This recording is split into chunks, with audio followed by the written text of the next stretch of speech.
नमस्कार दोस्तों, स्कॉलरशिप से संबंधित जो आपकी समस्याएं आ रही हैं उन सभी समस्याओं को हम एक वीडियो में कंप्लीट करने की पूरी कोशिश करेंगे। तो जो भी आपको क्वेरी चाहिए गई है उन सभी के जवाब इस वीडियो में मिलेंगे। तो वीडियो को लास्ट तक देखें, कंप्लीट देखें, ताकि एक बार में आपको क्लियर समझ में आ जाए और बार बार इधर उधर चैनलों पर भटकना ना पड़े और अन्य जगह आपको परेशान ना होना पड़े। इसलिए वीडियो को सभी के साथ शेयर करें और ज़्यादा से ज़्यादा लोगों के पास इस चैनल को सब्सक्राइब कराएं, ताकि उनको भी सही इन्फॉर्मेशन सही समय पर मिल सके, ताकि उन्हें परेशान ना होना पड़े। तो मैं शुरुआत करता हूं। सबसे पहले 2020-21 सेशन से लेके जो भी आपकी समस्याएं हैं वो सारी इसमें कंप्लीट कर ली जाएंगी। तो 2020-21 सेशन की हम बात करें और इसमें जो स्कॉलरशिप की समस्या आ रही है, एसटी कैटेगरी में जो प्रॉब्लम आ रही थी स्कॉलरशिप बजट को लेकर, तो वो सितंबर 2021 तक जो प्रॉब्लम थी। तो सितंबर 2021 तक जिन लोगों के एसटी कैटेगरी में बिल बन गए थे उनका भुगतान कर दिया गया था।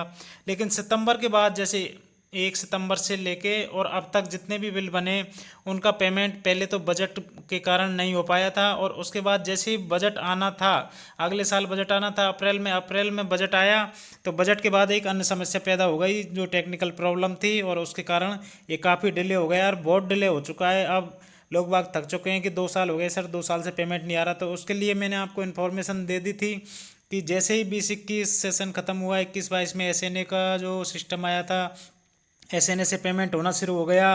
और एसएनए पे जो प्रॉब्लम आ रही थी उसकी वजह से पेमेंट नहीं हो पा रहा था, और वो प्रॉब्लम भी सॉल्व हो गई है, और 22 जुलाई के बाद वो प्रॉब्लम सॉल्व हो गई थी। और उसके बाद से लगातार बिल बनाए जा रहे हैं, एसटी कैटेगरी में पेमेंट लगातार किया जा रहा है। तो 21-22 सेशन के जो एसटी कैटेगरी के स्टूडेंट हैं उनका पेमेंट लगातार किया जा रहा है। छोटे छोटे बिल बनाकर उनको निकाल कर पीएफएमएस के माध्यम से कोड प्राप्त करके उनका पेमेंट किया जा रहा है।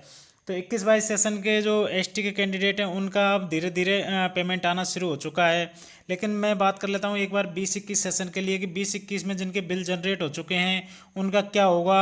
तो 20-21 के जो बिल जनरेट हैं एससी एसटी जो कैटेगरी है, इनमें आपको बिल्कुल भी घबराने की ज़रूरत नहीं है, क्योंकि इनका जो बजट होता है वो पूरा एक सिस्टमिक तरीके से होता है। इनका पिछला भी भुगतान किया जाता है, आगे का भी भुगतान किया जाता है, वर्तमान सत्र का भी किया जाता है। जबकि इसके अलावा जो और कैटेगरी हैं 20-21 सेशन के लिए, मैं फिर से बता देना चाह रहा हूँ, 20-21 सेशन ओबीसी कैटेगरी है जैसे कि।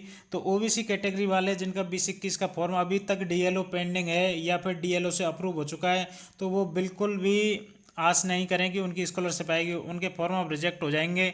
2020-21 सेशन डीएलओ से जो पेंडिंग है उनके फॉर्म रिजेक्ट हो जाएंगे। अभी तक रिजेक्ट क्यों नहीं किए गए हैं उसका एक अलग कारण है, क्योंकि इतना आसान नहीं होता कि रिजेक्ट कर दिया हर कोई फॉर्म। इसके लिए एक फाइल चलानी होती है, फाइल ऊपर तक जाती है, मंत्री जी के लेवल तक जाती है, हर जगह वो जाती है, और उस पर फिर अनुमोदन होता है। अनुमोदन होने के बाद उसको अप्रूवल मिलता है, उसके बाद उनको रिजेक्ट कर दिया जाएगा। तो किसी दिन एक नोटिस आएगा और नोटिस के तहत डायरेक्ट ओबीसी कैंडिडेट के 20-21 के फॉर्म रिजेक्ट हो जाएंगे। तो ओबीसी का तो मैटर खत्म हो चुका है 20-21 के लिए कि 20-21 वाला 20-21 का अगर कोई वेट कर रहा है तो वो बिल्कुल भी वेट नहीं करे। बजट लिमिटेड की वजह से उनका फॉर्म रिजेक्ट कर दिया जाएगा ओबीसी का। और बात करता हूँ मैं 20-21 में एससी एसटी कैटेगरी के लिए, तो उनके जो बिल जनरेट हो चुके हैं उनकी स्कॉलरशिप आएगी, हालांकि उनकी देरी से आएगी लेकिन आएगी ज़रूर। पहले 21-22 का भुगतान किया जाएगा, उसके बाद ही 20-21 की आएगी। और 21-22 का भुगतान लगातार किया जा रहा है एससी एसटी कैटेगरी का, और इसके बाद ही इनकी 21-22 कंप्लीट होते ही 20-21 में जितना भी बजट बचेगा डिस्ट्रिक्ट के पास, उस हिसाब से उनकी 20-21 का पेमेंट भी कर दिया जाएगा। तो ओबीसी और एसटी एससी का ये क्लियर हो चुका है 2020-21 सेशन के लिए। अब 20-21 के बाद हम बात करेंगे 2021-22 सेशन के लिए। तो 2021-22 सेशन में काफ़ी दिक्कतें आ रही हैं, क्योंकि जैसे ही 2021-22 सेशन आया, 1 अप्रैल से नया बजट लागू हो जाता है। तो बजट जैसे ही लागू हुआ पेमेंट आया, लेकिन पेमेंट का जो सिस्टम है वो चेंज कर दिया और पूल बजट सिस्टम बना दिया गया। हर डिपार्टमेंट के अंदर एक पूल बजट कर दिया गया, जिसमें जितना भी बजट हो उसको एक साथ रखा जाता है और उसको अलग अलग डिस्ट्रिक्ट के हिसाब से, अलग अलग स्कीम के हिसाब से उसको बांट कर और उसमें पेमेंट किया जाता है। और उसका भी सिस्टम, जो स्कॉलरशिप का पेमेंट का सिस्टम था वो चेंज कर दिया गया। एससी में अलग सिस्टम है, एसटी में अलग है, ओबीसी में अलग है, तो सब कैटेगरियों में अलग अलग सिस्टम कर दिया गया, जिसके तहत ही एक एसएनए सिस्टम लागू किया गया। मैंने आपको उसके बारे में पहले भी बता चुका हूँ मैं कि एसएनए सिस्टम लागू होने से ही टेक्निकल प्रॉब्लम आ गई थी। टेक्निकल प्रॉब्लम आते ही स्कॉलरशिप बांटने में देरी हो गई थी। तो ये आपको एक टेक्निकल सिस्टम है, हालांकि इतना समझ नहीं आ रहा होगा, लेकिन आप तो ये मान के चलें कि जो टेक्निकल समस्या आ रही थी वो अब समाप्त हो चुकी है और धीरे धीरे बिल बनाकर पास किया जा रहा है। जो पहले प्रॉब्लम आ रही थी कि रिजेक्ट कर दिया गया है SNA पोर्टल द्वारा, नहीं बैंक द्वारा रिजेक्ट कर दिया गया है, बैंक की जो अपडेट है किसी का फ्रीज कर लिया है, किसी का कुछ कर लिया है, और तो इस तरह की काफ़ी जो समस्या आ रही थी वो सब समाप्त हो चुकी हैं और ST कैटेगरी में धीरे धीरे बजट आगे बढ़ाया जा रहा है। इसके अलावा मैं बताना चाहूँगा कि जो अन्य कैटेगरी हैं OBC, EBC और MBC, EWS, तो ये जो कैटेगरी हैं इनका 21-22 सेशन का पेमेंट किया जा रहा है और इनके बिल बनाए जा रहे हैं, लगातार बिल बनाए जा रहे हैं। हालांकि उनमें अब भी कुछ समस्या बनी हुई है, लेकिन वो छोटी मोटी टेक्निकल समस्या है, वो भी अब जल्दी से निस्तारित होकर और उनका भी पेमेंट कर दिया जाएगा। हालांकि OBC के कुछ बिलों का पेमेंट हो चुका है, कुछ जिलों में पेमेंट जारी है, लगातार पेमेंट किया जा रहा है, लेकिन कुछ कुछ बिल ऐसे हैं जिनमें PFMS कोड प्राप्त नहीं हो पा रहा है, क्योंकि PFMS पे जो रजिस्ट्रेशन फेल्ड वाली प्रॉब्लम थी वो भी प्रॉब्लम बनी हुई है, क्योंकि कुछ लोगों के PFMS पर रजिस्ट्रेशन फेल्ड हो चुके हैं। तो इस वजह से उनके अकाउंट की डिटेल जैसे ही चेंज होगी अपडेट होगी तो उसके बाद से उनका बिल भी बन जाएगा। तो इस तरीके की ये जो समस्याएं हैं, इन समस्याओं से गुजरते हुए धीरे धीरे सबका पेमेंट किया जा रहा है। आपको सिर्फ धैर्य रखने की ज़रूरत है, सबका पेमेंट आएगा। मैं फिर आगे बात कर लेता हूँ इसमें जो ST कैटेगरी की है। तो ST कैटेगरी की मैं यहाँ आपको तो साफ दिखा देना चाहता हूँ कि देखो ST कैटेगरी का जो पुराना भी पेमेंट है वो भी किया जा रहा है। ये 2020 सेशन के जो भी बिल हैं PFMS ST और ये नॉट पेड अभी तक जिनका पेमेंट नहीं हुआ है, तो हर एक डिस्ट्रिक्ट में ये कुछ कुछ बिल ऐसे रह गए हैं जिनका पेमेंट नहीं हो पाया है, चाहे वो टेक्निकल इशू मान लो, चाहे बजट की समस्या मान लो, तो उनका भी अब भुगतान जल्दी हो जाएगा। 2020, 21, 21-22 जितना भी है सब कुछ पेमेंट हो जाएगा, लेकिन आपको इसमें धैर्य रखना है। यहाँ पर आप देख सकते हैं कि 2020 सेशन और PFMS ST नॉट पेड, अभी तक ये पेड नहीं हुआ है, ये जयपुर ज़िले का मामला है। तो इस तरीके से हर एक डिस्ट्रिक्ट का अलग अलग मैटर है, तो सबका पेमेंट किया जा रहा है। तो आप काफ़ी स्पीड पकड़ चुके हैं डिपार्टमेंट इसको पेमेंट करने में, तो ये जल्दी इनका पेमेंट हो जाएगा। इसके अलावा मैं बताता हूँ आपको कि जो अभी टेक्निकल प्रॉब्लम जैसी समाप्त हुई, पहले जो प्रॉब्लम आ रही थी कि scholarship amount disburse update by bank और दोबारा से बिल प्रोसेस हो रहा था, फिर डिसबर्स हो रहा था, फिर दोबारा से अप्रूव हो रहा था, ये बार बार सिस्टम से मैसेज आए जा रहे। तो इसका ये सिस्टम ख़त्म होके अब दोबारा से जो बिल बनाए गए हैं सिस्टम के अलावा, फिर वो DLO से बनाए गए हैं, दोबारा से पेमेंट सेंक्शन हुआ है, बिल जनरेट हुआ है। 22 जुलाई के बाद जो प्रॉब्लम समाप्त हुई उसके बाद 2 अगस्त को बिल बनाया गया है। यहाँ पर किसी जगह 26 जुलाई को, किसी जगह 27 जुलाई को, इस तरीके से जुलाई और अगस्त के फर्स्ट वीक में बिल बनाए गए और उनका दोबारा पेमेंट सेंक्शन किया गया डिस्ट्रिक्ट लेवल से, और पेमेंट सेंक्शन होने के बाद उनका पेमेंट खाते में आ गया। इसका मैं आपको स्क्रीनशॉट भी दिखा दूंगा, पहले भी मैंने वीडियो बनाकर दिखा दिया था।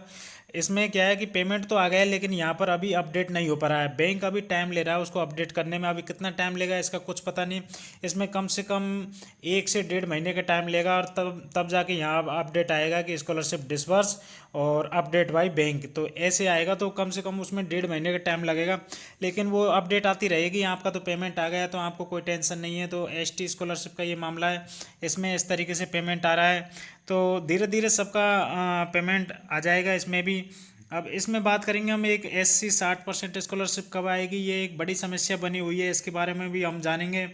और इसमें क्या है, 21-22 सेशन की जो लास्ट डेट है वो भी समाप्त हो चुकी है SC के लिए। जिनका अब जो फॉर्म पास होंगे उनकी 60% स्कॉलरशिप नहीं आएगी, अब केवल 40% ही आएगी। इसका वीडियो मैं पहले बना चुका हूँ, लिंक आप डिस्क्रिप्शन बॉक्स में देखकर उस वीडियो को कंप्लीट देख सकते हैं। ABP सिस्टम में आपको बता चुका हूँ कि आधार बेस्ड पेमेंट सिस्टम है, तो अपना आधार बेस्ड पेमेंट मतलब बैंक अकाउंट आधार से लिंक रखें। PFMS की समस्या है जो अब धीरे धीरे सॉल्व हो चुकी है। PFMS पे जिनके रजिस्ट्रेशन फेल्ड हुए हैं उनके लिए भी मैं 2 वीडियो बनाकर आपको बता चुका हूँ। PFMS registration failed first part और सेकंड पार्ट, तो उसको आप देख सकते हैं। उसमें जाके आपको क्या है, बैंक अपडेट करना है जन आधार में, उसको आधार लिंक करके और उसको प्रोफाइल पे अपडेट करना है। अगर ये सब आपसे नहीं हो पा रहा है तो इसका एक लिंक दिया गया है जो कि डिस्ट्रिक्ट लेवल पे दिया गया है। तो DLO ऑफिस समाज कल्याण विभाग में आप जाइए, वहाँ पर आप अपडेट करवा सकते हैं। आप सबसे पहले जन आधार में अपडेट करवा लीजिए, उसके बाद उस लिंक के माध्यम से वो अपडेट कर दिया जाएगा। तो इस तरीके से PFMS वाली प्रॉब्लम सॉल्व होने के बाद आपका दोबारा से जब बिल जनरेट सर्कल चलेगा तो उसमें आपका बिल जनरेट कर दिया जाएगा। इसके अलावा जो पॉइंट है कि केंद्र सरकार का बजट है, तो बजट की ये काफ़ी समस्या है कि केंद्र सरकार बजट नहीं दे रही है, 60% को लेकर बजट नहीं दे रही है। तो उसको लेकर आपके जो कन्फ्यूजन बना हुआ है कि 60% कब आएगी, इसके बारे में हम डिटेल चर्चा करेंगे। इसके अलावा ये आप स्टेटस देख सकते हैं कि देखिए 23 जून को इस पर 40% स्कॉलरशिप यहाँ पर पेमेंट हो गया था। 23 जून 2022 को 40% ये पे मैनेजर के माध्यम से पेमेंट हुआ, जो राज्य सरकार का पेमेंट है, जो 40% स्टेट शेयर है। तो इसमें साफ लिखा हुआ है कि 40% state share disburse, remaining 60% centre share will be deposit by government of India. तो 40% यहाँ से दे दिया गया है, 60% गवर्नमेंट ऑफ इंडिया की तरफ से दिया जाएगा। तो उसके लिए नेक्स्ट अपडेट थी इनकी 23 जून के बाद 27 जुलाई को फिर से अपडेट मिली है इनको। और 27 जुलाई को क्या अपडेट मिली है मैं आपको दिखा देता हूँ। 27 जुलाई को जो अपडेट मिली है उसमें दिखाया गया है कि गवर्नमेंट ऑफ इंडिया की तरफ से स्कॉलरशिप डिसबर्स कर दी गई है। अब 27 जुलाई को डिसबर्स हो गई है, लेकिन अब ये 15, 16 आज इतनी तारीख हो गई है अगस्त में, लेकिन अभी तक ये खाते में दिखाई नहीं दे रही है। तो इसका सीधा सा कारण यही है कि जो ये एरर मैसेज है, ये एक एरर मैसेज है, इसमें स्कॉलरशिप डिसबर्स अभी तक नहीं हुई है। यह एक जो लिस्ट को आगे अप्रूवल मिलता है और उसको पेंडेंस क्लियर करने के लिए इसको अप्रूव कर दिया जाता है जहाँ की पेमेंट नहीं किया गया है। तो इसके लिए ये एरर मैसेज है, तो आप इसको ये ना समझे कि आपकी स्कॉलरशिप आ गई है। इस तरीके का अगर जिस किसी के भी मैसेज आ रहा है SSO ID पे कि गवर्नमेंट ऑफ इंडिया की तरफ से डिस्पर्स कर दी गई है, तो एक बार तो आप अपने अकाउंट चेक कर लीजिए जो आधार बेस्ड लिंक अकाउंट है। और चेक करने के बाद भी अगर आपको ये मैसेज दिख रहा है तो आप समझ लीजिए कि ये एक एरर मैसेज है और स्कॉलरशिप अभी तक नहीं आई है। जैसे पहले ST कैटेगरी में हुआ था SNA के माध्यम से, जो काफ़ी दिनों तक समस्या रही थी। उसके बाद से फिर दोबारा जब बिलिंग साइकिल होगी तो उसमें दोबारा से पेमेंट डिस्पर्स कर दिया जाएगा। तो इसके लिए आपको परेशान होने की ज़रूरत नहीं है। इसके अलावा जो बजट है वो केंद्र सरकार की तरफ से बजट आ नहीं रहा है, इतना बजट इन्होंने रोक दिया गया है। लगभग 200 करोड़ के आसपास जो बजट है वो ST SC के लिए 60% स्कॉलरशिप का आना है, लेकिन उसमें भी टाइम लग रहा है। तो इसके लिए CS द्वारा भी मीटिंग हो चुकी है। CS ने भी कहा है कि आप जाके व्यक्तिगत मिलें और उसका पेमेंट करवाएं। तो इसमें मैं आपको बता देना चाह रहा हूँ कि जो आप पूछते रहते हो कि सर स्कॉलरशिप कब आएगी कब आएगी, तो 60% स्कॉलरशिप के लिए मैं साफ साफ आपको बता देता हूँ कि आपको किसी के बहकावे में नहीं आना है। अभी 60% स्कॉलरशिप इतनी जल्दी नहीं आएगी जितना आप सोच के बैठे कि 60% स्कॉलरशिप आ जाएगी। 60% स्कॉलरशिप के लिए केंद्र सरकार से वार्ता चल रही है, केंद्र सरकार से वार्ता भी हुई है, हालांकि सकारात्मक वार्ता हुई है, लेकिन उन्होंने कहा है कि हम कम से कम 15 दिन का टाइम लेंगे इसमें, क्योंकि ये एक बिलिंग साइकिल चलती है। हर स्टेट का ये अलग से सिस्टम होता है, क्योंकि केंद्र सरकार के अंदर सारे स्टेट आते हैं। तो जैसे ही नेक्स्ट बिलिंग साइकिल होगी और उसमें जब हर एक स्टेट का नंबर आता जाएगा, जब भी राजस्थान स्टेट का नंबर आएगा या आपके जो भी स्टेट है उसका नंबर आएगा, तो हम 60% स्कॉलरशिप अपने आप क्रेडिट कर देंगे। हालांकि बजट हम जारी कर देंगे, बजट की दिक्कत नहीं है। इस तरीके से केंद्र सरकार ने बताया कि बजट हम जारी कर रहे हैं, बजट की प्रॉब्लम नहीं है, लेकिन जो बिलिंग साइकिल के तहत वो पेमेंट होगा, तो जब पेमेंट नंबर आएगा तो उस टाइम हम बजट की लिमिट बढ़ा के आपका पेमेंट कर देंगे। लेकिन इसमें कम से कम 15 दिन का टाइम लगेगा, उन्होंने ये कहा है। तो आप उनके 15 दिन का टाइम का मतलब आप मान के चलिए कि कम से कम उन्होंने 15 दिन बताया, तो 20 से 25 दिन लगने वाले हैं। यानी कि वो 20 से 25 दिन का मतलब है कि आप डेट नोट कर लीजिए भले ही कि 15 सितंबर 2022 तक ही 60% स्कॉलरशिप आ पाएगी। तो 15 सितंबर तक आपकी 60% स्कॉलरशिप आ जाएगी। यह पूर्व अनुमान है, जैसी इन्फॉर्मेशन है उसके अनुसार। तो आप ये मान के ही चलें कि 15 सितंबर के आसपास तक आपकी स्कॉलरशिप आ जाएगी। अब कोई कहता है कि कल आ जाएगी, परसों आ जाएगी, तो ये बिल्कुल ही गलत है, बिल्कुल नहीं आएगी। आपको 1 महीने और वेट करना पड़ेगा 60% स्कॉलरशिप के लिए, क्योंकि 15 दिन का टाइम केंद्र सरकार ने मांगा है। जो भी मीटिंग हुई है उसमें 15 दिन का टाइम मांगा है, तो 15 दिन का टाइम के बाद फिर थोड़ा और टाइम लग सकता है। तो इसलिए मैं आपको 15 सितंबर की कह रहा हूँ कि 15 सितंबर तक आपकी 60% स्कॉलरशिप आ जाएगी। अब इसके अलावा हम और भी बात करते हैं कि 60% स्कॉलरशिप में जो बिलिंग साइकिल होगी वो चलेगी, उसमें कितना टाइम लगेगा, और उसके बाद जो जिनका डिस्पर्स दिखा रहा है 60% उनको भी दोबारा से एक बार डिस्पर्स किया जाएगा। तो इस तरीके से उनकी भी 60% स्कॉलरशिप आ जाएगी। इसके अलावा जिनके स्टेटस आ रहा है कि इनकरेक्ट बैंक अकाउंट, तो उनको सबसे पहले SSO ID पर अपडेट कर लेना है। SSO ID पर नया बैंक अकाउंट अपडेट करने के बाद उनको SSO क्या जन आधार पे अपडेट करना है। सबसे पहले जन आधार पर अपडेट करने के बाद उनको आधार से लिंक करना है। लिंक करने के बाद उनको अपने स्कॉलरशिप प्रोफाइल में जाके अपडेट कर लेना है। अगर आपसे स्कॉलरशिप प्रोफाइल में बैंक अकाउंट अपडेट नहीं हो पाया तो आप डिस्ट्रिक्ट ऑफिस में जाकर संपर्क कर सकते हैं, और डिस्ट्रिक्ट ऑफिस में वहाँ पर आपको एक लिंक के माध्यम से वहाँ पर अपडेट कर दिया जाएगा। और अपडेट करते ही वो ऑटो अप्रूव भी हो जाएगा, तो DLO से अप्रूव भी हो जाएगा और बैंक अकाउंट भी करेक्शन हो जाएगा। तो आपके अगर इनकरेक्ट बैंक अकाउंट की प्रॉब्लम है तो वो आप वहाँ जाकर या तो खुद से कर लें, खुद से नहीं हो पा रहा तो डिस्ट्रिक्ट ऑफिस समाज कल्याण विभाग में जाकर संपर्क कर लें। और भी कोई अगर आपके साथ समस्या है तो उसके लिए भी आप समाज कल्याण विभाग में जा सकते हैं।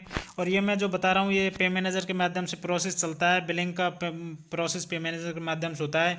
हालांकि नया सिस्टम SNA आ गया है। SNA के माध्यम से बिलिंग की जाती है इसकी स्कॉलरशिप की। PFMS पोर्टल पर होता क्या है कि जो सबसे पहले पेमेंट सेंक्शन किया जाता है। सेंक्शन करने के बाद सेंक्शन को PFMS पोर्टल पर रजिस्ट्रेशन करते हैं। अब उस दौरान किसी का PFMS पर रजिस्ट्रेशन फेल्ड हो जाता है तो वो पूरा बिल अटक जाता है, और पूरे बिल में जितने भी कैंडिडेट सब रुक जाते हैं। इसलिए उसको दोबारा से अब नया सिस्टम लागू कर दिया गया है। उसमें क्या है, जिनका रजिस्ट्रेशन फेल्ड हो जाता है उनको अलग कर दिया जाता है, डाटा रॉन्ग बताकर उनको अलग कर दिया जाता है, और जिनके सही सही डाटा हैं उनको एक बार फिर से लेकर PFMS पर अपडेट किया जाता है। और PFMS पर अपडेट करने के बाद वहाँ से एक PFMS कोड प्राप्त होता है।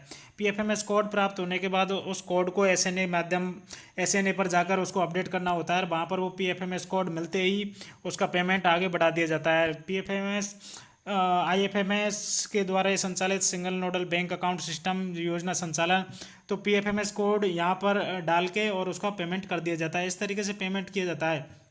हालांकि इसमें क्या है, कुछ दिक्कत आ जाती है, कई बार शो नहीं होता है, कोड प्राप्त नहीं होता है, तो इसलिए प्रॉब्लम आ रही है। तो आपको इसमें घबराने की ज़रूरत नहीं है। आपको क्या थोड़ा सा इंतज़ार करना है बस। जैसे मैंने बताया था कि जुलाई के एंड में स्कॉलरशिप आ जाएगी ST कैटेगरी, तो वो स्टार्ट हो चुकी है। प्रॉब्लम थी वो समाप्त हो चुकी है और लोगों की स्कॉलरशिप आ भी रही है। काफ़ी लोगों के मैसेज आ रहे हैं कि सर स्कॉलरशिप आ गई है, लेकिन SSO पे स्टेटस नहीं आ रहा है। तो वो स्टेटस तो अपडेट हो जाएगा, उसकी आपको चिंता नहीं करनी है। उसमें तो कोई फ़र्क नहीं पड़ रहा है, स्टेटस अपडेट आज हो कल हो, आपको तो स्कॉलरशिप आ गई टाइम पे, तो टाइम पे मिल गई तो वो अच्छी बात है। अब इसके अलावा ये आप देख सकते हैं कि बिल में देख सकते हैं ये OBC के कैंडिडेट हैं, इनके बिल बना दिए गए हैं। इनका पेमेंट भी जल्दी हो जाएगा 12,000। अब ये देखो, ये जयदीप मेहता है, इसकी MBBS की स्कॉलरशिप है, तो ये 2 लाख रुपए की स्कॉलरशिप है। तो इतना अच्छा स्कीम है स्कॉलरशिप, तो आप इसको अवॉइड न करें, इस पर पूरा ध्यान रखें। और कई लोग बाग सोचते हैं कि स्कॉलरशिप का फॉर्म नहीं भरूंगा, मुझे फ़ायदा नहीं हो रहा है, तो ऐसा कुछ नहीं है। वो तो एक पेमेंट करने में प्रॉब्लम आ जाती है, टेक्निकल प्रॉब्लम है, तो आप स्कॉलरशिप का आवेदन जरूर करें और इस तरीके की योजना का जरूर लाभ लें। अब ये OBC का बिल है। अगला बिल मैं आपको दिखा रहा हूँ कि ये SC कैटेगरी का बिल है। SC वाले सोचते हैं कि सर आप SC की बात नहीं करते, जबकि मैं सबसे ज़्यादा SC कैटेगरी की बात करता हूँ, क्योंकि उनके 60% का मामला है। तो 40% और 60% का नियम इसी साल से लागू हुआ है, तो 40% तो संभवतः सभी की डल चुकी है। हालांकि थोड़े बहुत बच गए हैं जिनके लेट फॉर्म पास हुए हैं, तो उनका ही ये 60% का ही बिल है, जो 40% का बिल है ये। अब इसमें जो भी कैंडिडेट हैं SC कैटेगरी के, अब जैसे कि आप देख सकते हैं कि ये SC कैटेगरी का बिल है। विक्रम नाम से ये कोई कैंडिडेट है, इसका 8,000, और ये टोटल मिला के टोटल इसका क्या है 40% बनाए 3,800 रुपये 40% बनाए। अब इसके अलावा 60% है वो केंद्र सरकार की तरफ से दी जाएगी। इनकी जो भी फीस रही है उसका 40% बनाए 3,800 रुपये। अब इसकी जो 60% है वो केंद्र सरकार द्वारा जब भी बिलिंग साइकिल चलेगी उसके हिसाब से पेमेंट कर दिया जाएगा। और ये अभी का लेटेस्ट ही बिल है, और इसमें आप देख सकते हैं कि 21-22 सेशन का ये बिल है। SC कैटेगरी का 21-22 सेशन का बिल है, और इसमें 40% का ये बिल है। 40% पेमेंट होने के बाद 60% केंद्र सरकार की तरफ से आ जाएगी।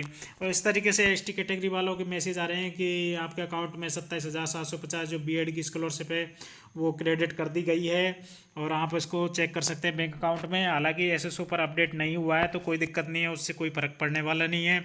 और SC कैटेगरी वालों को तो वैसे चिंता करने की ज़रूरत नहीं है, क्योंकि उनके तो फ्री शिप कार्ड सिस्टम लागू कर दिया गया है 22-23 सेशन के लिए। और 22-23 सेशन में काफ़ी लोग कन्फ्यूज हो रहे हैं कि सर फॉर्म भरें या नहीं भरें, हमारी पहले की स्कॉलरशिप नहीं आई। तो आप छोड़ दीजिए, पहले की स्कॉलरशिप से कोई मतलब नहीं है। आपकी स्कॉलरशिप 22-23 सेशन आ गया है तो उसका आवेदन ज़रूर करें। पिछली स्कॉलरशिप आती रहेगी, आवेदन करने से ना चूकें। और अब तो आवेदन करने की अंतिम डेट भी 30 नवंबर कर दी गई है। तो आप आराम से, आपकी अगर एग्ज़ाम चल रही है तो एग्ज़ाम का रिजल्ट आ जाने दो, रिजल्ट आने के बाद भी आवेदन कर सकते हैं। 30 नवंबर इसकी लास्ट डेट है। और रिजल्ट आने से पहले और आवेदन करने से पहले आपका जनाधार, आधार, बैंक अकाउंट ये सब क्लियर कर लें, इनको सही से अपडेट कर लें।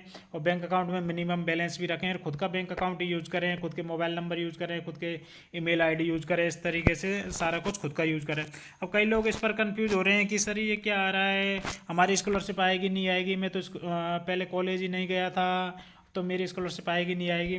तो इसमें लिखा आ रहा है कि विद्यार्थी द्वारा एक बार अपना आवेदन जमा करने के बाद संस्थान में हर महीने कम से कम एक बार छात्रवृत्ति पोर्टल पर बायोमेट्रिक उपस्थित होना अनिवार्य है, जिसके अभाव में विद्यार्थी का छात्रवृत्ति आवेदन विभाग को अग्रेसित नहीं किया जाएगा।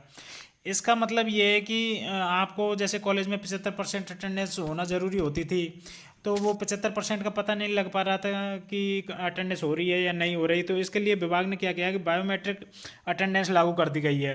तो स्कॉलरशिप का जो पोर्टल रहेगा, जो आपके कॉलेज में है सिस्टम पर, जो आपके चेक करते हैं वहाँ पर स्कॉलरशिप को चेक करते हैं, तो वहाँ पर उनके पास एक बायोमेट्रिक का ऑप्शन आएगा कि बायोमेट्रिक होना ज़रूरी है।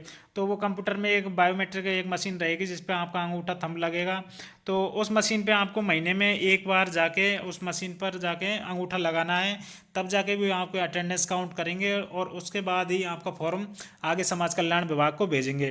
तो लेकिन ये जो सिस्टम है ये है 2022-23 सेशन के लिए, जो नया आप आवेदन कर रहे हैं उसके लिए है ये सिस्टम। तो पुराने जो विद्यार्थी हैं वो तो कंफ्यूज होने की ज़रूरत ही नहीं है उनको कि सर मैं पहले कॉलेज नहीं गया तो मेरी स्कॉलरशिप अटक जाएगी, रुक जाएगी, मैं तो बायोमेट्रिक कैसे करता है।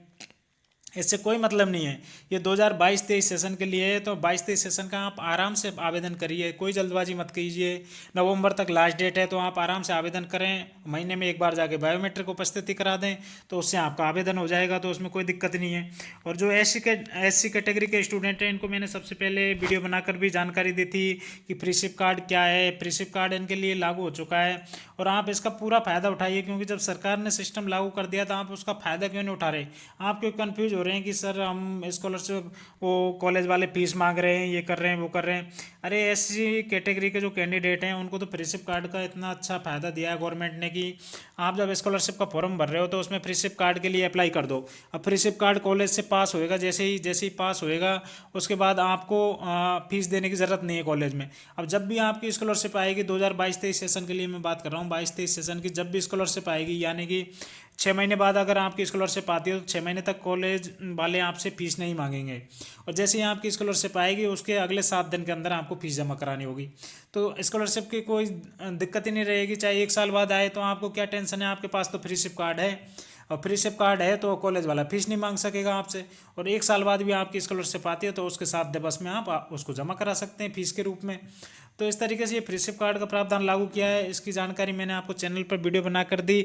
अगर आपने वीडियो नहीं देखा तो आप लिंक पर देख सकते हैं, डिस्क्रिप्शन बॉक्स में जाके नीचे आपको लिंक पे मिल जाएगा, या चैनल की प्लेलिस्ट में जाकर स्कॉलरशिप के प्लेलिस्ट में देख सकते हैं। सारी जानकारी दे रखी है, सबसे पहले जानकारी दी है। किसी को पता नहीं है कि फ्रीशिप कार्ड क्या है। अब यूट्यूबर क्यों बताएंगे, उनको पता ही नहीं है कि फ्रीशिप कार्ड क्या है, कैसे अप्लाई होगा, कैसे इसका आवेदन करना है। तो आप चैनल पर पूरी वीडियो देख सकते हैं इससे संबंधित फ्रीशिप कार्ड से कि इसका आवेदन कैसे करना है। और ये 2022-23 सेशन के लिए केवल एससी के लिए है। ये भी ध्यान देना होगा, केवल एससी कैटेगरी के लिए। वहाँ पर एनएसपी पोर्टल पर एनएसपी आईडी प्राप्त करनी होती है, तो उसकी पूरी जानकारी वीडियो में दे दी गई है। और इससे संबंधित अब आपकी कोई भी समस्या है स्कॉलरशिप से संबंधित तो आप कमेंट करके मुझे बता सकते हैं, ताकि मैं उनका रिप्लाई करके आपको संतुष्ट कर सकूं कि ये कमी रह गई है और इस तरीके से आपको करना है। तो जो भी आपकी समस्या थी मैंने इस वीडियो में कवर करने की कोशिश की गई है। इसके बावजूद भी कुछ पॉइंट मिस हो गए होंगे तो आप उनको कमेंट कर सकते हैं और उनका मैं जवाब दे दूंगा, या टाइम मिला तो वीडियो बनाकर आपको एक बार पुनः बता दूंगा। तो वीडियो को ज़्यादा से ज़्यादा शेयर करें ताकि लोगों के पास सही इन्फॉर्मेशन पहुंच सके और किसी के बेकाबे में ना आए। आपने सब कुछ करके देख लिया है, 181 पे कॉल, मैसेज और फ़ोन और मेल वगैरह सब कर लिया, लेकिन आपको कहीं से समाधान नहीं मिला। समाधान मिला है तो सिर्फ इस चैनल पर आकर मिला है और ये सही समाधान है। और जो भी नेक्स्ट अपडेट होगी उसकी वीडियो आपको जल्दी से अवेलेबल करा दी जाएगी। तो थैंक यू दोस्तों, मिलते हैं फिर नेक्स्ट अपडेट के साथ। वीडियो को ज़्यादा से ज़्यादा शेयर करें।